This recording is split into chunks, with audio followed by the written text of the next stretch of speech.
We talked a lot last year about the failures of the Queensland government to show some basic humanity.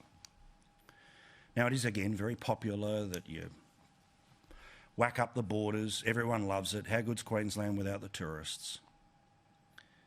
But you would have thought that the Queensland government would have learnt its lesson after one of the many times this thing was closed, that a woman who came from the ACT wasn't able to attend her father's funeral because she was from the ACT, and the ACT was geographically in the middle of New South Wales.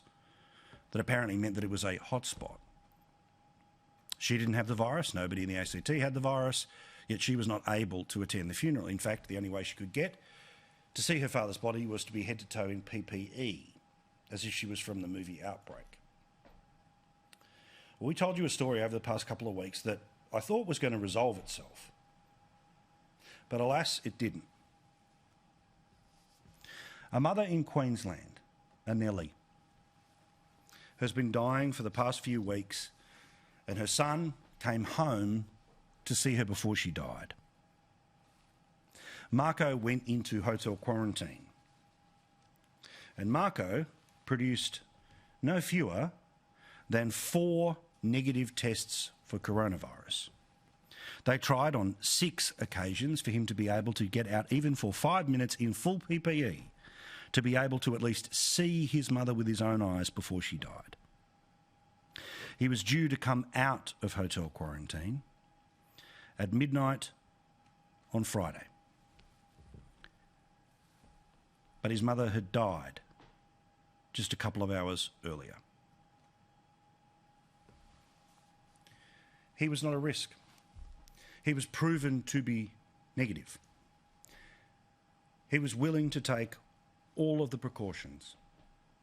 Yet the system is so damn inflexible that this bloke couldn't say goodbye to his mum, and most importantly, his mum couldn't say goodbye to him. Here's what he told Channel 9. I would have done anything. I would have wore a Tyvek suit with a mask and everything else, you know, just to come and see it. This stuff really pisses me off. Because government shouldn't get between you at birth, death and marriage. But it does. And I understand the need for somebody immediately coming from overseas to do a bit of time in hotel quarantine. But once they've gone negative, negative, negative, negative, negative, and they're promising to put on all of the gear, you can never have that moment back.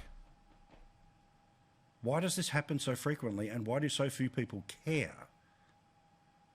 Instead, thanks for keeping us safe. They all get to say their sorries. And what about this? As a response from the Queensland government, you didn't hear from the Premier, you didn't hear from the Chief Health Officer, you didn't hear from the Health Minister, you didn't hear from the Deputy Premier. Instead, the person who was put up to talk about this was the Small Business Minister. How's this just for computer says no?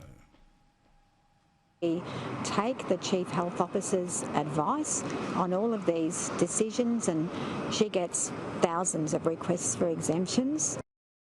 Oh, well, she's busy. She's got hundreds of people that are helping her go through those things. And they tried 6 times with 4 negative tests for COVID. Yet they end up missing the chance to say goodbye by a couple of hours. How pointless. How bureaucratic, how heartless. Now, I've got to say, I'd be a lot angrier, but we all know what it's like at the end of an ordeal. You're just still breathing out. And that's what this lady's sister was like when she spoke to Channel 9 in Brisbane. But if somebody asks, please look a little bit deeper than you did in our case. Good on you, darling. Strength and love to that family. But of course, as I told you before, just like the small businesses that could be sacrificed in Victoria, but we couldn't possibly give up on a tennis tournament. The health officials in Queensland have already made it very clear. If you're a normal person, you don't count. If you're rich, we'll move heaven and earth for you. I've given exemptions for people in entertainment and film because that's bringing a lot of money into this state. So this family was not rich. They were just normal.